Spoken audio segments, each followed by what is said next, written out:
अस्सलाम वालेकुम dear students. आज हम 10th का नया चैप्टर स्टार्ट करने वाले हैं। मैथमेटिक्स में स्टैटिस्टिक्स को हम आज पढ़ने जा रहे हैं। आपको पता ही होगा 9th में भी इसका एक चैप्टर था और आपने 8th में भी इसके बारे में कुछ ना कुछ तो पढ़ा ही होगा। लेकिन अगर आपने कुछ भी पढ़ा नहीं है कोई बात नहीं, क्योंकि मैं आपको पढ़ाने जा रहा हूँ तो टेंशन लेने की कोई ज़रूरत नहीं है। स्टैटिस्टिक्स हम किस चीज़ को कहते हैं? What is statistics?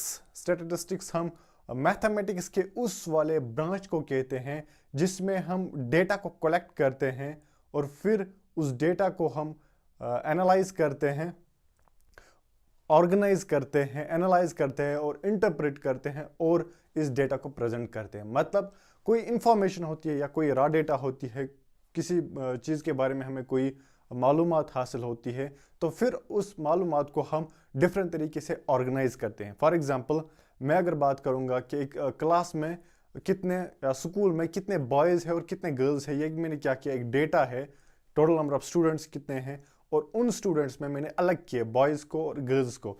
और इससे मुझे क्या हुआ, मैंने इस डेटा को एनालाइज किया, फिर इसे ऑर्गेनाइज किया मैंने। अब ऑर्गेनाइज करके मैं इसको एनालाइज करता हूँ या डिफरेंट क्लास में फिर इनको सब ग्रुप्स में डालता हूँ और फिर इस डेटा को मैं डिफरेंट तरीके से रिप्रेजेंट कर सकता हूँ और इस डेटा से मैं बहुत सारे रिजल्ट्स को ले सकता हूँ, निकाल सकता हूँ, यानी कि इंटरप्रेट बहुत इंफॉर्मेशन को कर सकता हूँ। तो इसको हम कहते हैं स्टैटिस्टिक्स, यानी कि जहां पर हम क्या करते हैं, डेटा को पहले कलेक्ट करते हैं। किसी चीज़ के बारे में कोई इंफॉर्मेशन होगी, ये सिर्फ ज़रूरी नहीं है कि मैंने जो अभी एग्जांपल दी वही एक एग्जांपल आएगी इसमें। फॉर एग्जांपल आपने स्कोर कितना किया है डिफरेंट सब्जेक्ट्स में, या डिफरेंट स्टूडेंट्स ने कितना स्कोर किया है डिफरेंट सब्जेक्ट्स में, वो क्या है, बनती है, एक डेटा बनती है। अब उस डेटा को हम ऑर्गेनाइज करते हैं, फिर हम इसे roll number wise for example लिखते हैं, इस बच्चे ने इतने मार्क्स लाए, सेकंड वाले बच्चे ने इतने मार्क्स लाए, और फिर उस डेटा को ऑर्गेनाइज करके हम एनालाइज करते हैं। एनालाइज कैसे करते हैं? फॉर एग्जांपल हम देखते हैं ये जो बच्चा है ये मैथमेटिक्स में कैसा पढ़ता है, इंग्लिश में कैसा पढ़ता है, यानी कि इस डेटा से हम अब डेटा को एनालाइज अब करते हैं या इंटरप्रेट इंफॉर्मेशन हासिल कर पाते हैं एट डिफरेंट। फिर बाद में हम इसे डिफरेंट तरीके से रिप्रेजेंट भी कर सकते हैं, पिक्टोरियल इंफॉर्मेशन के जरिए रिप्रेजेंट कर सकते हैं, डिफरेंट तरीके से इसे रिप्रेजेंट कर सकते हैं। इस सब चीज़ को हम कहते हैं स्टैटिस्टिक्स। आपने मैच तो देखेंगे, शायद आप में क्रिकेट शौकीन भी बहुत होंगे, या अगर नहीं भी होंगे तो भी आपने कुछ ग्राफ्स देखे होंगे। वो ग्राफ्स क्या करते हैं, they are the pictorial informations of given data. Given data को वो इंफॉर्मेशन हमें देती है, उन डेटा जो डिफरेंट डेटा होती है उसकी हमें पिक्टोरियल इंफॉर्मेशन देती है, यानी कि पिक्चर के जरिए हमें इंफॉर्मेशन देती है वो ग्राफ्स वहाँ पर। फॉर एग्जांपल मैं यहाँ पर आपको कुछ ग्राफ्स दिखाऊंगा जो आपने पढ़ेंगे, ये स्टैटिस्टिक्स में है। आपको तो ग्राफ्स नहीं पढ़ने हैं, लेकिन फिर भी आपको पता होना चाहिए कि ये जो ग्राफ्स वगैरह आते हैं ये भी किस ब्रांच में आते हैं, स्टैटिस्टिक्स में ही ये ग्राफ्स भी आते हैं। फॉर एग्जांपल ये जो ग्राफ बना है यहाँ पर स्क्रीन पे आप देख सकते हैं, this is double bar graph. ये एक बार ग्राफ है, डिफरेंट यहाँ पर एक्स एक्सिस में, ये जो यहाँ पर एक्सिस है, यहाँ से एक डेटा को यहाँ पर रिप्रेजेंट किया होगा और यहाँ से अलग डेटा को रिप्रेजेंट किया गया होगा। फॉर एग्जाम्पल यहाँ से लिखा गया होगा ईयर, यहाँ से फॉर एग्जांपल प्रोडक्शन कितना हुआ है वीट का। ऐसे ही कुछ डेटा हो सकते हैं, या different for example different players ने कितना स्कोर किया है डिफरेंट इनिंग्स में। फॉर एग्जांपल हम कहेंगे ये जो है ये बाबर आजम का स्कोर है, ये विराट कोहली का स्कोर है। दूसरी इनिंग में बाबर आजम नहीं खेला, विराट कोहली ने खेला। फॉर एग्जांपल यहाँ पर बाबर आजम ने अच्छा स्कोर किया विराट कोहली से। ऐसे ही डिफरेंट तरीके से हम डिफरेंट डेटा को रिप्रेजेंट कर पाते हैं। ये बहुत इंपॉर्टेंट ब्रांच आता है मैथमेटिक्स में, जिसमें हम बहुत सारी information day to day life में हम बहुत जगहों पर स्टैटिस्टिक्स का इस्तेमाल करते हैं। मैं भी बहुत जगहों पर स्टैटिस्टिक्स का इस्तेमाल करता हूँ, चाहे मुझे वहाँ पर डेटा देनी होगी कि कितने स्टूडेंट्स हैं, डिफरेंट क्लास में कितने स्टूडेंट्स हैं, और बॉयज़ कितने हैं, गर्ल्स कितने हैं, पास कितने होते हैं, फेल कितने होते हैं। ये सब जो होता है इसे हम डेटा कहते हैं, और इस डेटा कलेक्शन, इसे एनालाइज करना, फिर इसे ऑर्गेनाइज करना, इस सब को हम कहते हैं स्टैटिस्टिक्स। ऐसे डिफरेंट और तरीके हैं इस ग्राफ्स को दिखाने के। फॉर एग्जांपल यहाँ पर आप देख सकते हैं, यहाँ पर कुछ ग्राफ्स दिखाए गए हैं, लाइक बार ग्राफ है यहाँ पर। जैसे कि यहाँ पर पहली एग्जांपल है, दिस इज बार ग्राफ।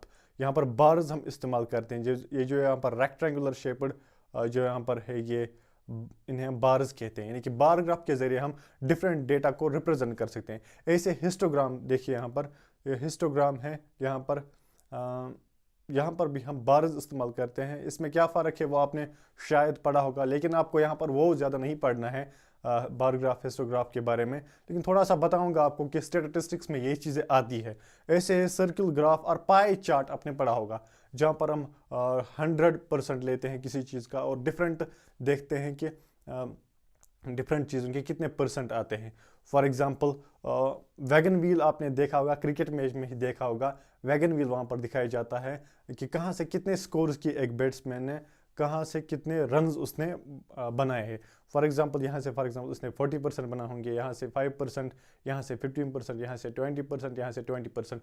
वो वैगन व्हील वहाँ पर पाई चार्ट की ही तरह होता है। यानी कि पाई चार्ट भी एक क्या है, एक रिप्रेजेंटेशन होती है डेटा की, पिक्टोरियल रिप्रेजेंटेशन या ग्राफिकल रिप्रेजेंटेशन हम इसे कह सकते हैं। ऐसे ही लाइन ग्राफ, ये 8th में आते हैं ये लाइन ग्राफ्स वगैरह, ये आपने शायद पढ़े होंगे।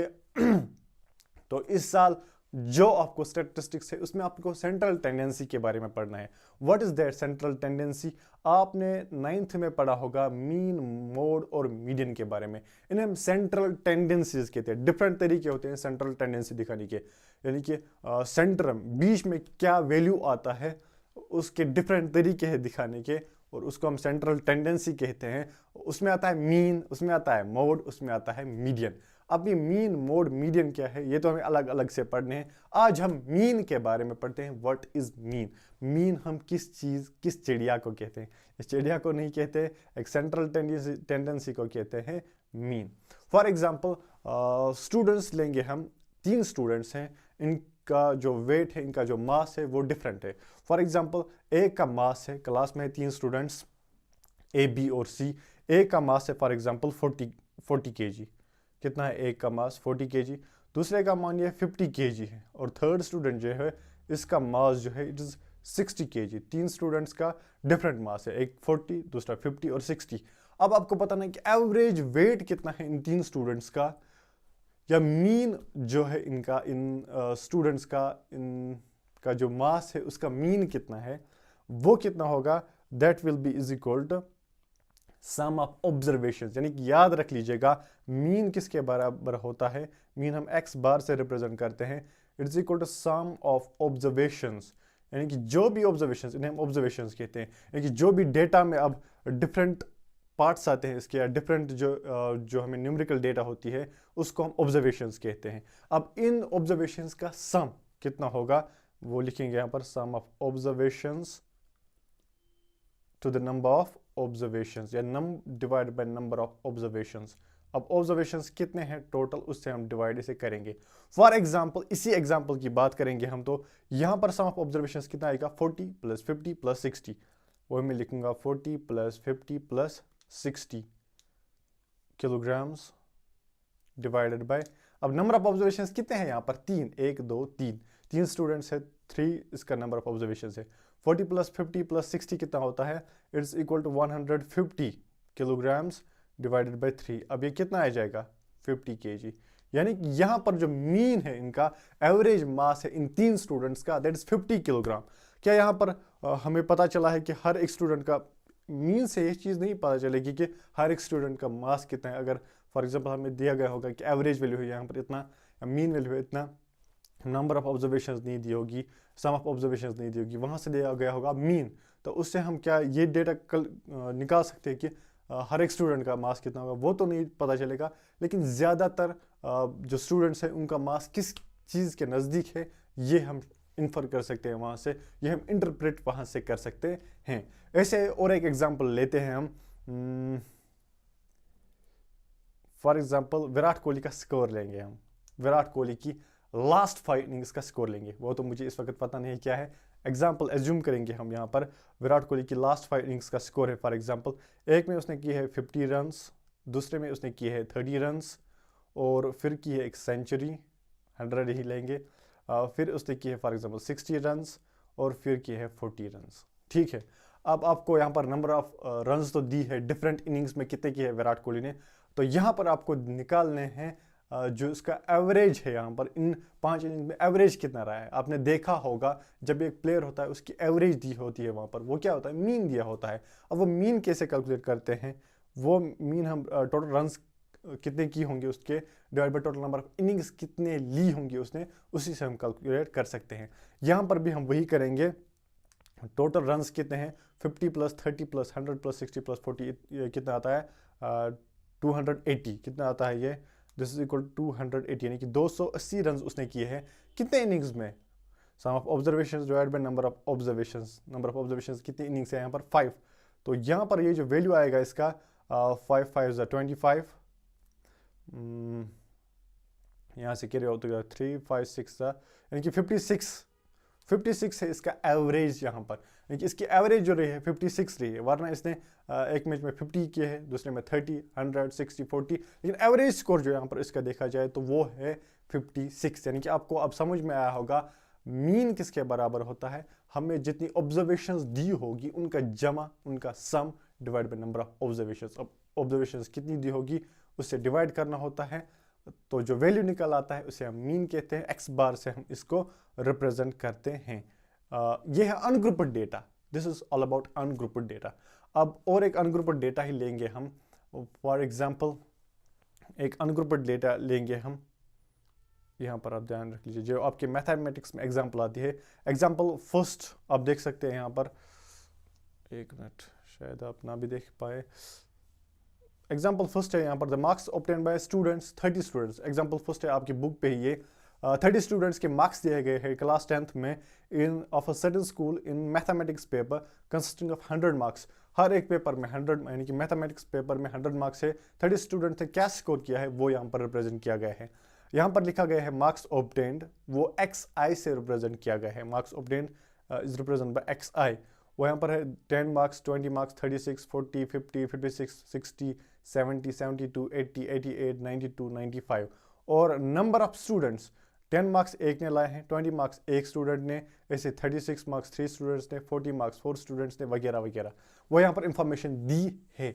यहाँ पर हम एक चीज कर सकते हैं, we can make a frequency distribution table. क्योंकि फ्रीक्वेंसी होता है कितनी बार रिपीट हुआ है कोई वैल्यू, उसको हम कहते हैं फ्रीक्वेंसी है वो इसकी। फॉर एग्जाम्पल यहाँ पर मैं कहूँगा बात 40 की, 40 यहाँ पर 4 बार रिपीट हुआ है, यानी कि 4 स्टूडेंट्स को आए हैं 40 मार्क्स। तो 40 की जो यहाँ पर फ्रीक्वेंसी है दैट इज 4। ऐसे ही 50 की फ्रीक्वेंसी देखेंगे दैट इज 3। फ्रीक्वेंसी क्या होता है, कितनी बार कोई वैल्यू रिपीट हुआ होगा तो उसको हम फ्रीक्वेंसी कहते हैं। तो इस वक्त ये अनग्रुप्ड डेटा ही है, this is not grouped data, ungrouped data है। तो इसमें हम मीन कैसे निकालते हैं, आसानी से हमें एक फ्रीक्वेंसी डिस्ट्रीब्यूशन टेबल बनाना होगा। ये आपको जरूरी देखना है कि फ्रीक्वेंसी डिस्ट्रीब्यूशन टेबल हम कैसे बनाते हैं। यहां से लेंगे हम value XI, number of marks obtained. यहां से लूंगा मैं मार्क्स ऑब्टेन्ड, और यहां से लूंगा मैं फॉर एग्जांपल, यहां से लूंगा मैं फ्रीक्वेंसी। क्या लूंगा मैं यहां से, फ्रीक्वेंसी, और यहां से मल्टीप्लाई लूंगा मैं FI का, FI होपफुली आप मुझे देख पा रहे होंगे। मार्क्स ऑब्टेन्ड यहां पर XI से मैं रिप्रेजेंट करूंगा और इसको मैं रिप्रेजेंट करूंगा बाय FI। अब XI कितना दिया है यहाँ पर 10, पहले मार्क्स 10 कितने बच्चों को आए हैं, एक बच्चे को। 20 मार्क्स कितने बच्चों को आए हैं, एक ही बच्चे को। 36 मार्क्स कितने बच्चों को आए हैं, 3 बच्चों को। ऐसे ही 40 मार्क्स कितने बच्चों को आए हैं, 4 स्टूडेंट्स को। ऐसे ही 50 मार्क्स कितने बच्चों को आए हैं, 3 स्टूडेंट्स को। ऐसे ही 56 कितने बच्चों को आए हैं, 2 स्टूडेंट्स को। ऐसे ही मैं इस फ्रीक्वेंसी डिस्ट्रीब्यूशन को बनाता हूं और यहां से मैं निकालता हूं फिर FI का वैल्यू। अभी मैं बताऊंगा मीन किसके बराबर होता है। FI का वैल्यू, FI मतलब FI इंटू XI, वो कितना है, 1 इंटू 10 कितना हुआ, 10। ऐसे यहाँ पर 1 इंटू 20 कितना हुआ, 20। 3 इंटू 36 कितना हुआ, 3 into 36 is equal to 3 6 18, 8 1 carry 339 108। ऐसे ही 4 4 इंटू 40 कितना हुआ, 160। ऐसे ही हम डेटा निकालते हैं, या ऐसे देख सकते हैं आप यहाँ पर इस टेबल को आप यहाँ पर देख लीजिएगा। यहाँ पर 10 इंटू 1 10, ऐसे ही XI के वैल्यूज दिए हैं, यहाँ से लिए है FI xi के वैल्यूज़। आपको मैं यहाँ पर एक बात बताऊँ, जो मीन होता है वो किसके बराबर होता है? जब हमें फ्रीक्वेंसी दी होगी तो उसके लिए आसान से एक फार्मूला है, दैट इज़ x बार, यानी कि मीन किसके बराबर होता है? समेशन। इसीलिए मैंने आपको मैं एक बात रिवील करूँ यहाँ पर, समेशन मैंने इसीलिए अपनी चैनल को नाम दिया है क्योंकि मैं ये सिंबल को बहुत पसंद करता था। That's why I named my channel summation classes. तो summation irons from 1 to n, इसका मतलब क्या है वो अभी बताऊंगा। FI divided by summation FI, summation FI irons from 1 to n, यानी कि आयरन्स फ्रॉम 1 to n मतलब क्या होगा? पहले वैल्यू से लेकर n लास्ट वैल्यू तक जो भी वैल्यू होंगे, समेशन मतलब जमा करना होता है इनका। समेशन FI क्या है? Frequency into class mark, frequency into class mark, उनका जमा। अब वो जितने भी आएंगे, फॉर एग्जांपल 43 बार 3 बार यहाँ पर 4 बार आया है तो उसका कितना आएगा? 40 इंटू, या 4 इंटू 40 कहूँगा मैं, 4 इंटू 40 आएगा वो कितना निकलेगा? 160। ऐसे फिर जमा करूँगा। दूसरा कितना आया है, फॉर एग्जांपल यहाँ पर आप देख लीजिएगा, पहले यहाँ पर कितना आया? पहला 10, फिर इसका 20 FI इन सब का जमा कितना आएगा? उसे हम समेशन FI कहेंगे, यानी कि टोटल सम कितना है ऑब्जर्वेशंस का, वो यहाँ पर कैसे निकालते हैं हम? समेशन FI इनका अब जमा करना होता है। FI निकाला, FI सभी वैल्यूज का निकाला, फिर इनका हम सम करते हैं, उसे हम कहते हैं समेशन FI। असल में है क्या summation FI? Sum of observation, जो भी ऑब्जर्वेशन है उनका जमा यहाँ पर हम रिप्रेजेंट करते हैं। जब फ्रीक्वेंसी दी होगी समेशन FI के जरिए हम रिप्रेजेंट करते हैं। और समेशन FI क्या दिखाता है हमें? Total number of observations. Total number of observations summation FI ही दिखाता है, यानी कि टोटल फ्रीक्वेंसीज कितनी होंगी, उनका जमा कितना होगा, टोटल वही तो होंगे ना। यानी कि 30 स्टूडेंट्स थे, वही यहाँ पर समेशन FI होगा, तो यहाँ पर है 30। अब यहाँ पर मीन कितना आएगा? इस एग्जाम्पल का मीन अगर हमें निकालना होगा, वो किसके बराबर होगा? मीन होगा बराबर summation FI divided by summation FI, summation FI divided by summation FI, वो कितना निकलेगा? 1779 डिवाइडेड बाय 30। अब यहाँ पर जो भी वैल्यू आएगा वो आप खुद निकालना, जो वैल्यू यहाँ पर आएगा वही होगा इसका mean. This was all about mean of ungrouped data. यहाँ पर जब फ्रीक्वेंसी दी होगी तो कैसे हम मीन को निकाल पाते हैं, लेकिन आपको पढ़ना है नेक्स्ट वाले क्लास में मीन ऑफ अनग्रुप्ड डेटा, जो कि आपके सिलेबस में है। लेकिन मीन ऑफ ग्रुप्ड डेटा जब आपको निकालना आएगा तभी आपको मीन ऑफ अनग्रुप्ड डेटा निकालना आएगा। होपफुली आपने एंजॉय किया होगा इस पहले लेक्चर को। नेक्स्ट लेक्चर में जो आएगा वो अनग्रुप्ड डेटा का मीन ही होगा, जिसमें हम डिफरेंट तरीके देखेंगे, direct method, Azure mean method देखेंगे वगैरह, वो वहाँ पर देखेंगे। और बाकी जो भी क्लास बचे हैं वो आप इंशाल्लाह वहीं पे देखेंगे। मिलते हैं आपके साथ नेक्स्ट वाले वीडियो में, लेकिन उससे पहले आप चैनल को सब्सक्राइब अगर अभी नहीं किया तो सब्सक्राइब कीजिए और शेयर कीजिए। मिलते हैं आपके साथ नेक्स्ट वाले वीडियो में, तब तक के लिए अस्सलामु अलैकुम।